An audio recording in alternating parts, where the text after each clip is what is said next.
This is getting into the mind of the person on the other end of the keyboard, the person doing the searches.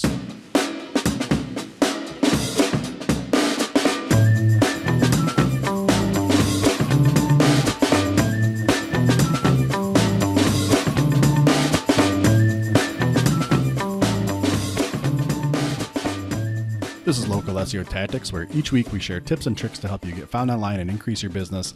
And this week we're going to be talking about how to develop pages with user intent. Not a super sexy headline there, I know, right? But I promise you guys, check this out, take a listen. It's going to help you develop better pages. It's going to help you convert more on your pages. And it's actually going to help your search rankings, because if you can define what your intent is, Google's going to know what your intent is, and they're going to know how to put your content in front of the right people. And it's really going to make a good improvement for you. So take some notes, check it out, and hopefully it helps you. Hey everybody, Jesse and Bob here. We want to talk to you real quick about live chat. We've plugged live chat here for a few weeks on the podcast, and the reason we're doing that is just because if you don't already have some kind of live chat or instant chat or messaging application on your website, this is about the easiest route we've ever found to do it. We can hook you guys up. They usually give you a 30-day free trial to try live chat.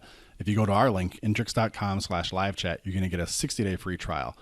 After that free trial, which I think you're going to find it's going to get you customers, it's only $19 a month. I think it starts at $16 a month for their period after that, but then after a few months it jumps up to $19 on their basic plan. And they got plans that scale up from there for however big your business is and how often you use it. I think you'd be hard pressed to say that for $20 a month, this isn't going to bring you a value. And if it's not, you'll know that within the first 60 days, right? Yep. So if you don't already have a solution on your website for how to chat with customers online, check it out, intrix.com/live chat, and take advantage of that 60-day free trial. Hey everyone, Jesse here. Wanted to jump in real quick before we started the episode. 2 announcements I wanted to make. One, next week's episode is going to be pretty cool. We have Nate Hirsch from freeup.com on. He's going to be talking about how to scale your business and get some support to delegate some things that you either don't want to do or things you're not good at, and really help grow your team and accelerate it using freelancers. Freeup.com provides top-level freelancers, and Nate's going to kind of share some strategies on how we as small business owners can apply a resource like this for our business and really be able to scale and grow. He's going to give everybody $25 if they want to set up an account and try it out. You can get a little preview at that. Go to intrix.com/freeup, and that's with 3 E's. So intrix.com/FREEE up. And again, you get $25 off. Announcement number 2, I'm very sorry. We skipped last week. We didn't mean to. We had a bit of a snafu in our production. We went from episode 33 to no episode, and now this week here, episode 34. I apologize for that, guys. So not going to let it happen again. I think we've got things taken care of. So again, very sorry about that. Let's jump into today's episode here and get right to it. Welcome back to Local SEO Tactics. Jesse Dolan here with Bob Brennan, as every week. And this week we're going to be talking about how to create pages on your website for the user intent. It's kind of a nuanced thing, but it really helps you drive conversions and convert more of these customers. And also, Google's getting more intelligent, every day, quite frankly. Creating your page with a good user intent also helps Google know what kind of pages you're creating, who they should be served up for, and it's going to help you get found in the search engines more so now than it would maybe even 9 months or 12 months ago. So pretty darn important, but also kind of there's a little bit of mystique around it because it's understanding things beyond the level of just what is this keyword for popularity, and relevancy to my business, or the GMB category, This is getting into the mind of the person on the other end of the keyboard, the person doing the searches. So we're going to kind of break that down today and hopefully help you create some better content and some more nuanced content for your website. So first thing there, what do we mean for intent? The example I always use, and I don't remember if I've used it on the show or not here, but is for pool repair. So if I'm going to search for pool repair, for my house, let's just say I have a pool, big, huge fancy pool, Sure. Olympic Like size. Yeah. If I'm going to search for pool repair, that could go one of 2 ways. You can go maybe other ways, but I'm going to keep it simple here on the example. Pool repair means I want to fix it. Maybe a little DIY pool repair. I'm trying to figure something out myself. Or it could also mean, as a generic term, pool repair, that I want somebody to come fix it, right? Sure. So right there, that's kind of ambiguous. Pool repair near me. Pool repair. Minneapolis, Minnesota. Pool repair help. You know what I mean? You start adding some of those other keywords to the end. Near me. that's not a DIY, right? That's starting to mean somebody needs a service, right? Right. Putting location-based stuff in there. So as you start to kind of get a little more long tail on this example of pool repair, it starts to vet itself out for what the user intent is. But just to kind of keep it simple here for a little bit on this example of just using the term pool repair without anything else, we're going to kind of dive into that as the two ends of it. So if I was going to create a page for my company, let's say I did pool repair, if somebody's looking just for a video on how to unclog this filter, right, or balance the pH or whatever pool related stuff, that's not going to be a good click on my website, right? They're gonna bounce right back out once they see I'm a company, I'm providing a service. Right. Oh, I was just looking for help on how to do this thing, right? So you know, I mean, any traffic to an extent is good traffic, but traffic that bounces right back out is bad traffic. So where you can understand the user intent and use that to craft good content becomes pretty relevant. I wouldn't want to create a page just for pool repair, right? If I'm a business that wants to go fix somebody's pool, I would definitely want to be attacking those, you know, near me or getting more specific, which we'll talk into here in a minute. But the basic concept here is to understand that actual intent of that person when you're creating that content. So it gets served up, and when they land on your page, it's sticky, you know, as we say, and you can convert them into a customer for whatever it is you're trying to sell. So one of the questions I have is you'll see people do this tactic, and just wondering what your thoughts are. But basically, it's one where I'll just say how to winterize your pool, right? And a person will have a video or even just content, writing or with illustrations on all the steps to winterize your pool. Yeah. With the premise of getting the person drawn in to take a look at that and say, okay, wow, there's a lot more to this than I thought in terms of winterizing my pool. I don't want anything to do with it. Sure. And at the end of their little presentation, it's like, and if this isn't something you'd like to handle, give our professionals a call here at Bob's Pool, at 1-800 or whatever the number is, da-da-da-da-da. Yep. Can you speak to that tactic at all? And because we are talking about two different things here, but at the same time, it's all about converting people that thought they might want to do it themselves. Yeah. But after they see the whole process, they're like, I'm out. I just need somebody to do this. So now, just to frame this up so I can give you a good answer, this post, if you will, let's just say it's a blog post or whatever, on a web page, is on a page for Bob's Pool Repair. Like, you provide pool repair service, but this is a DIY article on pool repair with hire me at the end, right? So that's kind of the strategy some people call like headache free versus free with a headache, right? So with that, I guess what I would say, just my opinion, is if I'm a business but I'm posting a DIY article, make it very well known that this is a DIY article. Most of the people that are going to probably land on that because of how the article is going to be worded and everything else are going to be looking for the DIY. Yeah. So you want to make it very clear that I'm Bob's Pool Repair. We do this service and we can do this for you, you know, very conveniently, very easily, kind of stress all those superlatives. Because right now they're looking for the free but with a headache. I want to know how to do it. I'll do it. I'll get all mucky. I'll get all dirty. I'll spend my time on Saturday, whatever it is, and do it. So you're not necessarily going to like immediately win their business. So your page shouldn't have any kind of call to actions like that. But again, understanding their intent, in this case, their intent was to fix it themselves. Somehow you want to reinforce the fact that you're there, you know, to support them. Maybe at the bottom, your message is kind of like that. Like, hey, now if you get stuck, if this is over your head, we've got your back. You know, it's not so much the book now today, because they're not going to, you know, they're not going to want to do that. Maybe you say, email this article, click here to email the article, and like try to get them to opt in or something. But understand their intent is to fix it themselves. Your intent as a business is to win their business.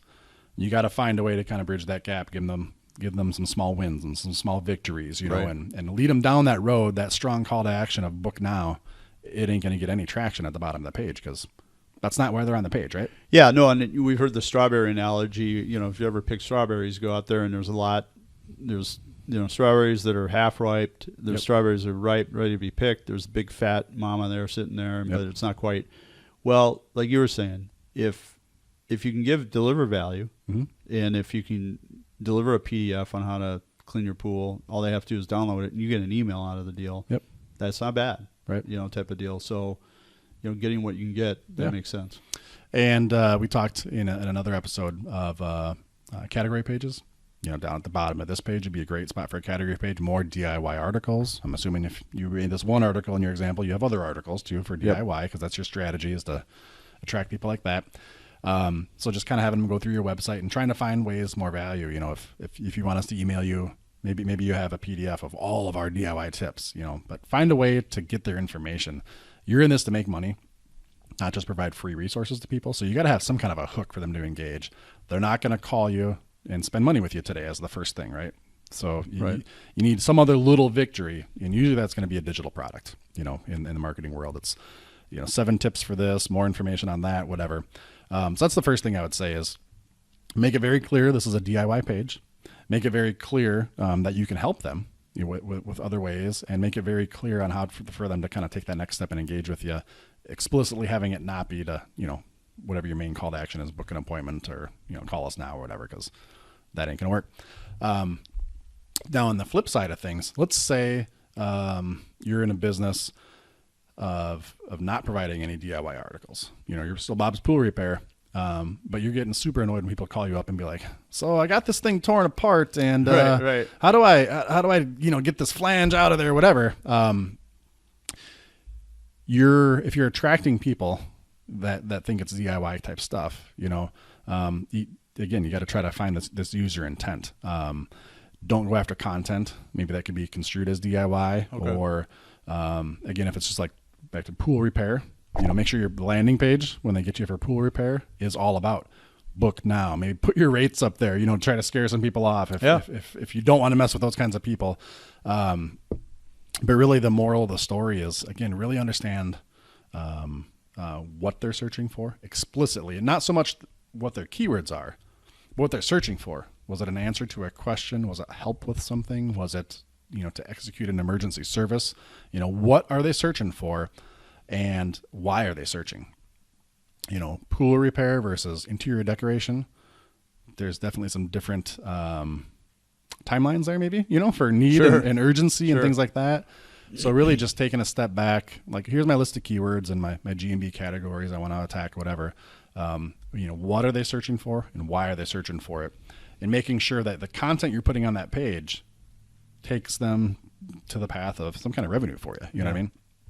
And by you doing that and slowing down and just really thinking about their intent on that content, again, not only is it going to help you with conversion when people are landing on your pages, you're going to get more people conversion, more people opting into these forms, getting the PDFs, and in some cases deflecting the stuff that wasn't going to convert, like we just said.